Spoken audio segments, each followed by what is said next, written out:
Hallo almal en baie welkom by vandag se boodskap. Ek wil nou vertel van die ringsontbyt wat ek die afgelope week bygewoon het.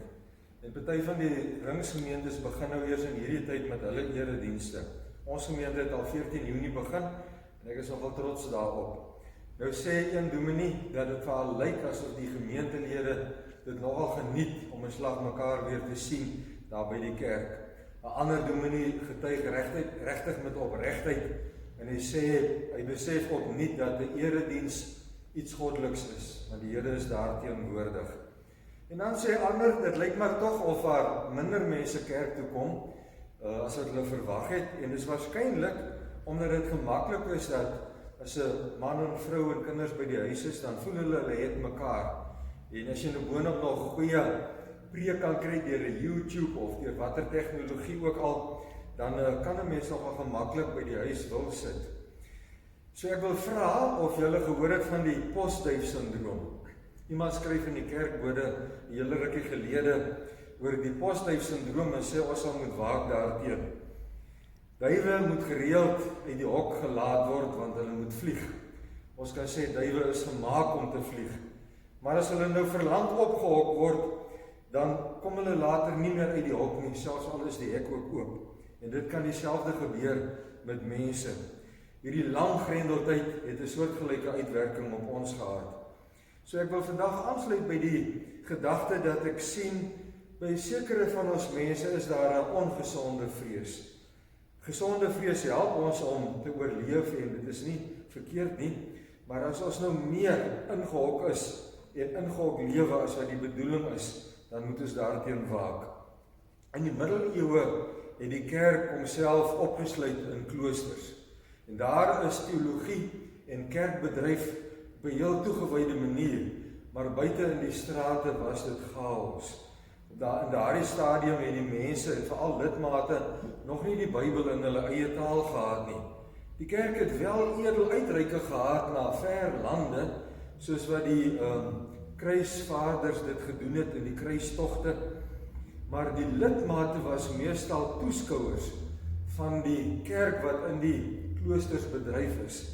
En ons kan sê die kerk van daardie tyd het nie regtig bygedra tot die lewe van hulle lidmate en die gemeenskap nie. Daarom wil ek vandag vir u aanmoedig met die boodskap van Paulus aan Timoteus, en ek kry dit hier in die tweede brief wat hy skrywe. Hy sê min of meer, Timoteus, sprei net weer jou vlerke. Blaas die vlam van geloof in jou binneste aan. Net ter agtergrond, Paulus sit in die tronk, toe hy ook hierdie tweede brief van Timoteus skryf. En trouwens, hy het eintlik al geweet dat sy dood nader kom. Dalk het hy gehoor dat die Romeinse owerhede hom ter dood veroordeel.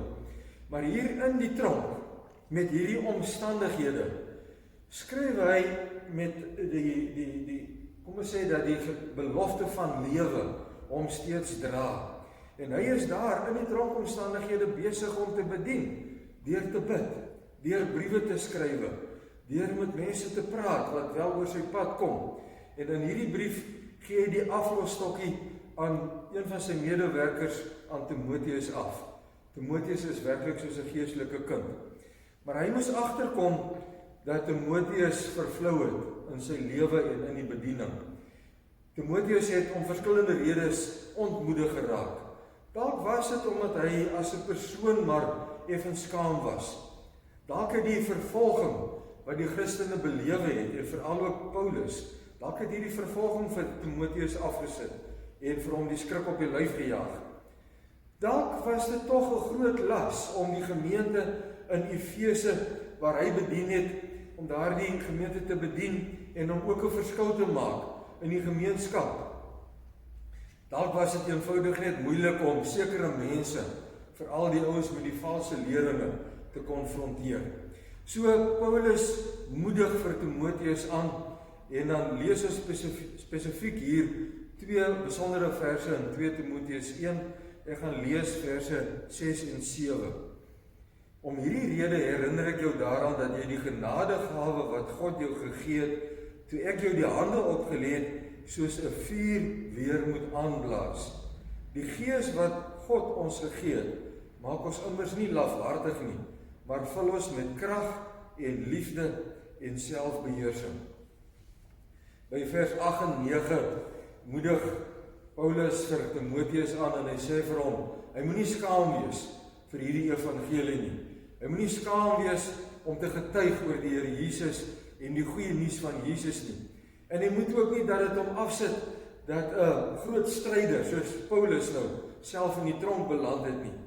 En hy word verder aangemoedig om self bereid te wees om ook verdrukkings te ly. Ek dink dit is 'n moeilike saak en ons moet eintlik op 'n stadium weer daaroor dink. Ons volg die Here Jesus wat gekruisig is. As ons meester hierdie swaar dinge moes deurgaan, dan moet ons seker maak dat dit nie vir ons afsit nie. En hoor 'n bietjie mooi, wat sê Paulus hier vir Timoteus? Hy moet onthou wat hy het. Timoteus, God het daardie genadegawes wat hy vir jou gegee het, nie van jou onttrek nie. En in Timoteus se geval moet ons onthou, Paulus het op 'n stadium vir hom gebid en hom die hande opgelê dat hy die besondere toerusting van die Heilige Gees moes kry. En ons leer uit ander dele van die Bybel, God se genadegawes is onberoulik. Romeine 11 vers 29.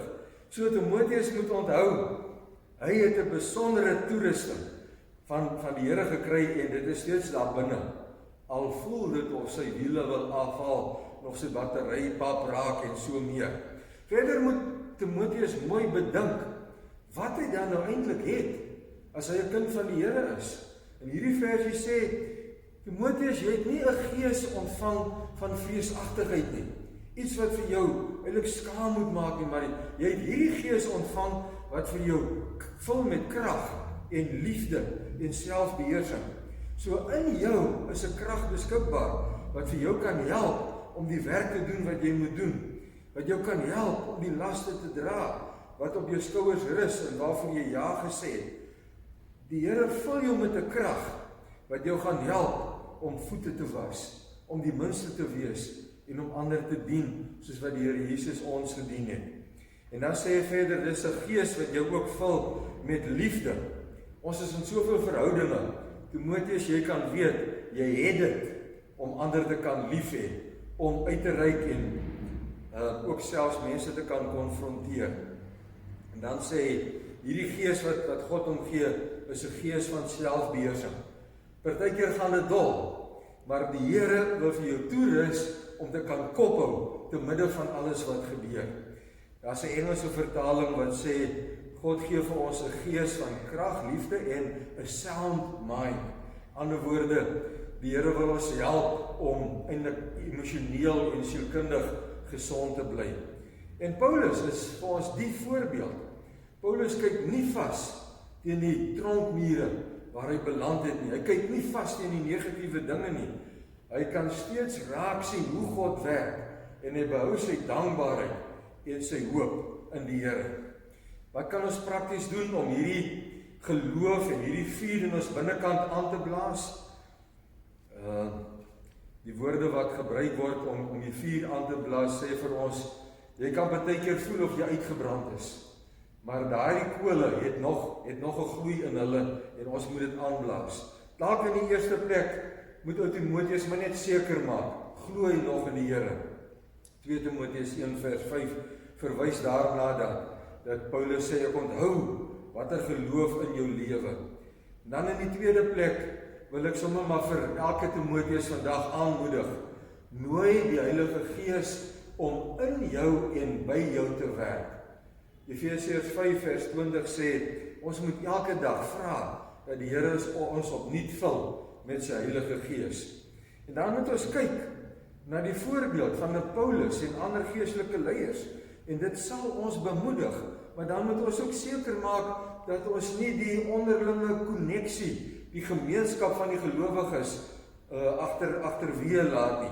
Hebreërs 10 vers 25 sê, ons moet seker maak dat ons gereeld met ander gelowiges saamkom. En dan wil ek so 'n vierde dingetjie uitlig. Fokus op geloofsgewoontes. Daar is baie geloofsgewoontes wat ons ken.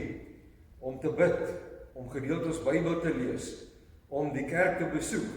En dan wil ek hierdie saakie uitlig. Ons moet leer om op 'n Bybelse manier te mediteer. In 2 Timoteus 2 vers 7 staan: Dink na oor wat ek sê. Die Here sal jou insig gee om alles te verstaan.